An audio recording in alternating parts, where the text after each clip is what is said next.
አሳዛኝ ዜና ቲና አባባን አስገደለችው። እጅግ በጣም ያሳዝናል።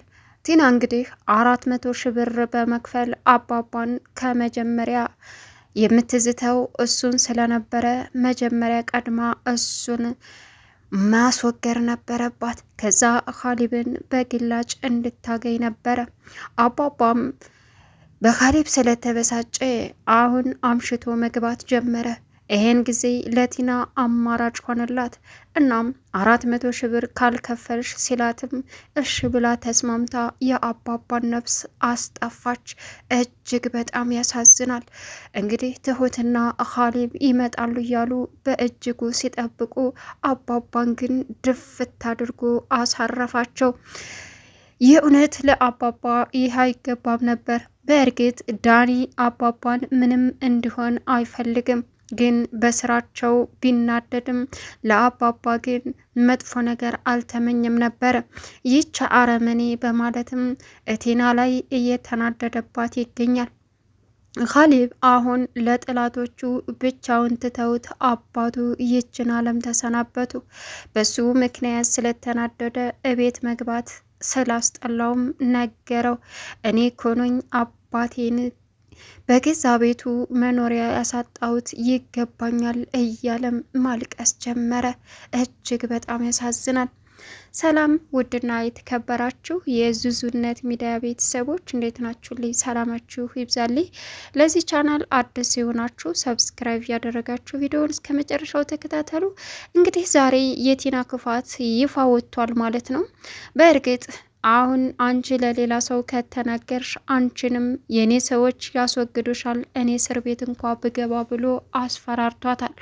አንድ ጉብዳ የሚያክል ሰው የቀጥራ አባቧን ከዚች ምድር እንዳሰናብትላት ብር ከፈለች። ካሊብን አሁን እንደፈለገች ማሽከርከር ትፈልጋለች። እናም ካሊብ ባለፈ ሲጣርጎ ይዞ የሞተች ስለመሰለው ትሁትን ጠርቶ እባክሽን ሞተችብኝ ሲላትም ትንፋሿ አለኮ ሐኪም ቤት ነው ሰዳብ ብላ አሳክመው እቤት አመጧት። ይችን ሰበብ አድርጋ ቲና እየተደበቀች ከሰውየው ጋር መገናኘት ጀመረች። አባባ ቤቱ በእነሱ ምክንያት ስላስጠላቸው አምሽተው መንጣት ጀመሩ። ነገር ግን ቲና የምትባል አረመኔ ህይወታቸውን ቀጠፈቻቸው። ድሮም ትሁት የምትፈራው ይህንን ነበረ። ጠላቶች መካከል ሆነ እንዴት ሰላም ልትኖር ትችላለህ? በማለትም አባባን ጠይቀው ነበር። እንዲሁም ዳኒ አሁን ቲና የደበቀችው ነገር አለ፣ ሁለታችንም ችግር ውስጥ ከምንገባ እኔ ብቻ በቃለውኝ አለችው።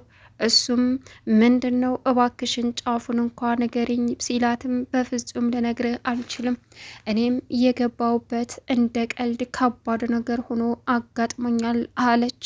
ቲና ግን ከልማት ይልቅ ጥፋት ስለሆነ የሚያቀናት አሁን አባባን የሚወጣበትንና የሚያመሽበትን ሰዓት ለዚህ ለአረመኔ ሰውዬ ነገረችው።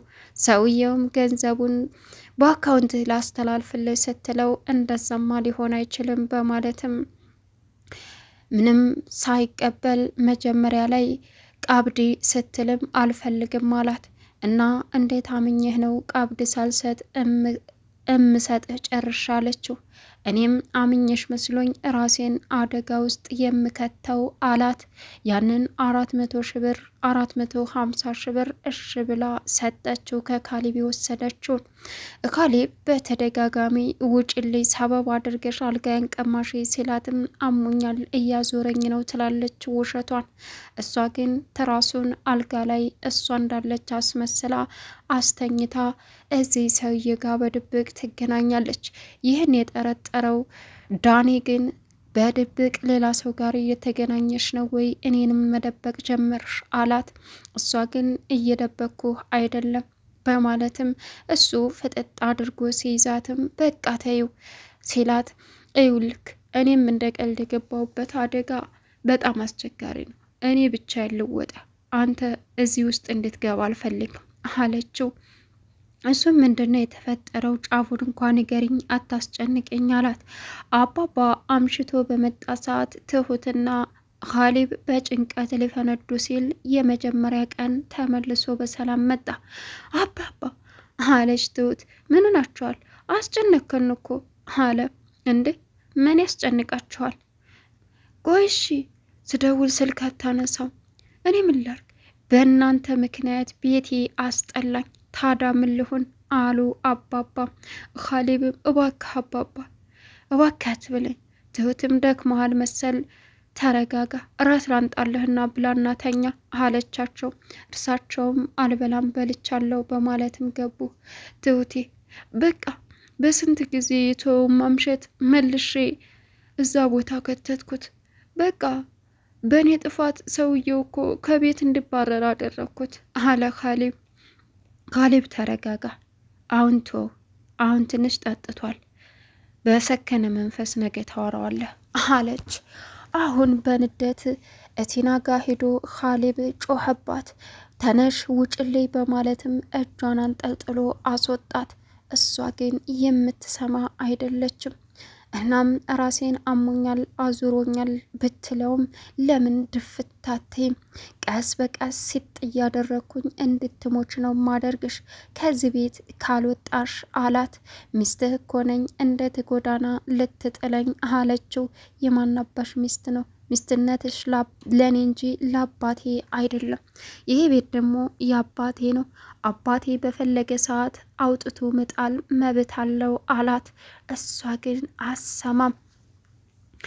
ሌላው እንግዲህ አሁን ትሁት እሷ ተኝታለች ብላ ዳኒን ውሽማ ተኝታ ቀረች አለችው። እያዘንሽላን ነው?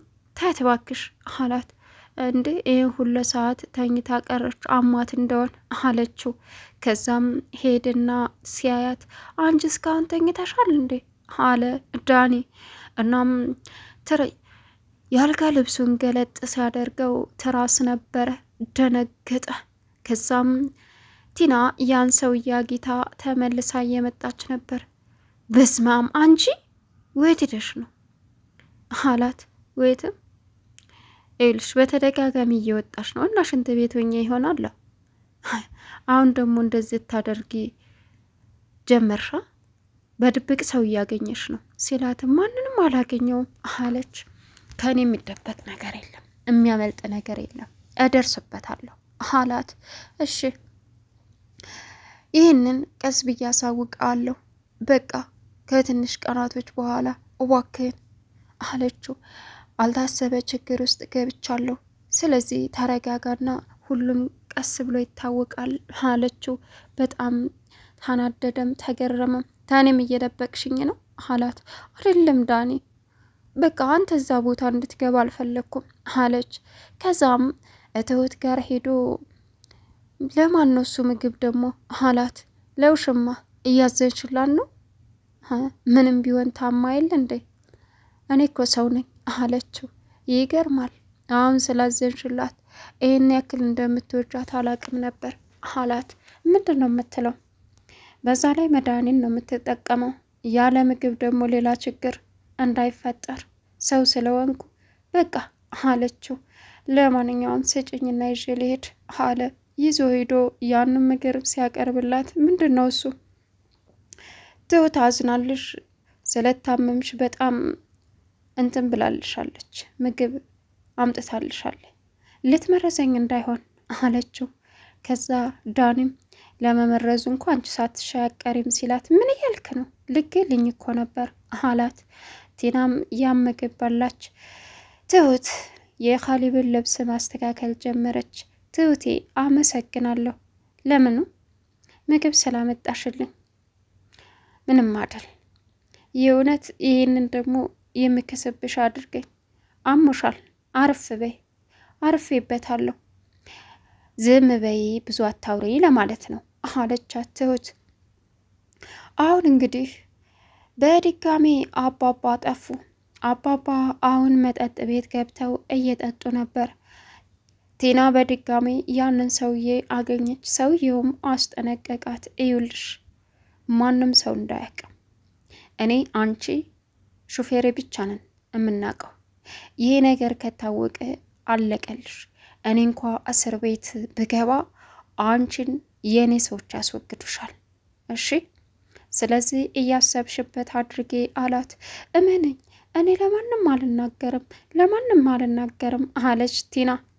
ነገር ግን አሁን አባባ በሚያሳዝን ሁኔታ ህይወታቸው ተሰዋ። ካሌብ ብቻውን ቀረ። በጣም ያሳዝናል። ዳኒ በእርግጥ የምታረገውን ነገር ለማወቅ ቢሞክርም ልትነግረው ፍቃደኛ አይደለችም። ትሁት ዳኒን ከዚህ ቤት ውጣ፣ እናንተ እያላችሁ ሰላም እንደማይኖር አባባ ታውቃለህ። እኔ ከአባባ አይደለም ችግሬ፣ ይህን ታውቂያለሽ አላት። ልጁስ ቢሆን ሚስቱን ይዘ እዚህ እላው ላይ ስትጨፍር ምን ያርግህ? ሌላ ሰው ቢሆን አርዶ ነው የሚጥልህ አለችው። ኡፍ ጀመረሽ እንግዲህ አላት። የምሬን እኮ ነው ልጁ ታጋሽና መልካም ሰው ስለሆነ እንጂ። ስለዚህ ወይ ደግሞ እኛ ይህንን ቤት ለቀንላችሁ እንወጣለን፣ ሌላ ቤት እንቀይራለን፣ እናንተ አላችሁበት ምንም ሰላም የለም አለችው። ለምን? ምክንያቱም እናንተ ማየት አንፈልግም። አባባ ስንት እዛ ዊቸር ላይ ሆኖ ተሰቃይቶ ደማውን ሌላ ስቃይ እንዲገጥመው አንፈልግም አለች። ዳኒ ተበሳጨ። ጀመርሽኝ አለና ጥሏት ወጣ። አባባ መጽሐፍ የሚያነብበት ቦታ ዳኒ ሄደ። ደግሞ ይህም ቦታ እንደታወቀው አሉት አባባ። እሱም አባባ እዚህ ምን ታረጋለህ? ቆይ ምንድን ነው አለ። መጽሐፍ እያነበብኩ። ይኸውልህ ልጅ ዳኒ መጽሐፍ ይዘህ ከሆነ አንብብ፣ ካልሆነ ደግሞ ወክ ብታደርግ ነው የሚሻለህ አለው። ከዛ እሺ በማለትም ሄደ። አባባ አሁን ካሌብ እንደዛ በማድረጉ በጣም ተናዷል። ዳኒ ለአባባ እንዴት ካሌብ እንደዚህ ያደርጋል? ብትሞትበትስ? እሺ አለ። ብትሞት እሷ አታሳዝንም። የሚያሳዝነኝ ልጄ እስር ቤት መበስበሱ ነው። እንደዚች አለች አረመኔ ብትሞት ጉዳይ አይደለም አለ። ይህን ያክል የሞተችው እያለች ለልጅ ታስባለህ? አንድ ልጅ እኮ ነው ዳኒ አለው። ቻናሉን ሰብስክራይብ ያደረጋችሁ ቪዲዮውን እስከ መጨረሻው ተከታተሉ።